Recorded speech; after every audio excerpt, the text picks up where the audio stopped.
इनके साथ नतीजे आए थे। नतीजे मोस्टली इनलाइन नजर आएंगे, स्लाइटली बेटर कह सकते हैं। अनुमान से नेट मुनाफा देखें तो 12% की बढ़त यहाँ पर देखने को मिली है। रेवेन्यूज में 19% की बढ़त आपको नजर आएगी। मार्जिन्स देखें तो फ्लैट इस क्वार्टर में रहे हैं 15% के आसपास। जेएमआर एयरपोर्ट्स मुनाफा यहाँ पर इस बार 302 करोड़ का आते हुए दिखा है। पिछले साल इसी समय पर घाटा था 237 करोड़ के आसपास का। रेवेन्यूज में 37% की स्ट्रॉन्ग ग्रोथ आती हुई नजर आई है।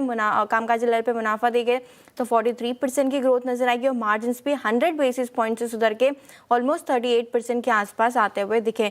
लेकिन पीजी इलेक्ट्रोप्लास्ट यहाँ पे नंबर्स थोड़े कमजोर नजर आ रहे हैं। रेवेन्यू में 10% की कमजोरी है। कामकाजी लेवल पे मुनाफा देखें तो 44% की कमजोरी आपको दिखे। मार्जिन्स 11% से घट के 7% पहुंच गए और मुनाफा भी 55% की कमजोरी यहाँ पर आती हुई दिखी है।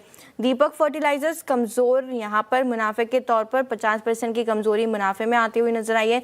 रेवेन्यूज 12% से बढ़कर आते हुए दिखे। मार्जिन्स भी देखें तो 18% से घट के 12% के मार्जिन्स इस क्वार्टर में आते हुए नजर आए।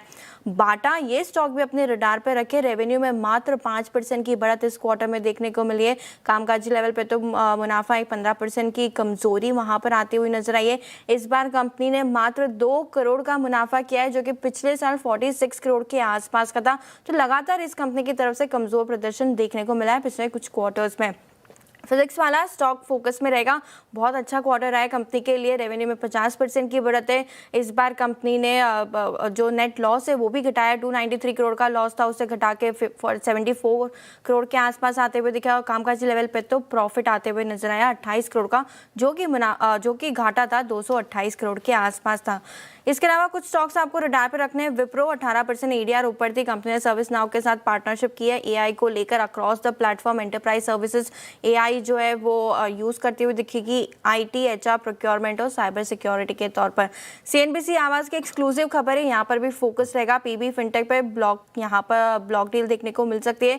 यश दाहिया और अशोक बंसल जी जो है वो करीबन 0.8% इक्विटी बेचते हुए दिखेंगे 3.5% के डिस्काउंट पे। कोल इंडिया ऑलमोस्ट 8 गुना यहाँ पे बढ़ते हुए दिखा था। गवर्नमेंट जो है वो अब ओवर सब्सक्रिप्शन का ऑप्शन यूज करेगी और आज रिटेल के लिए ओपन होते हुए दिखेगा।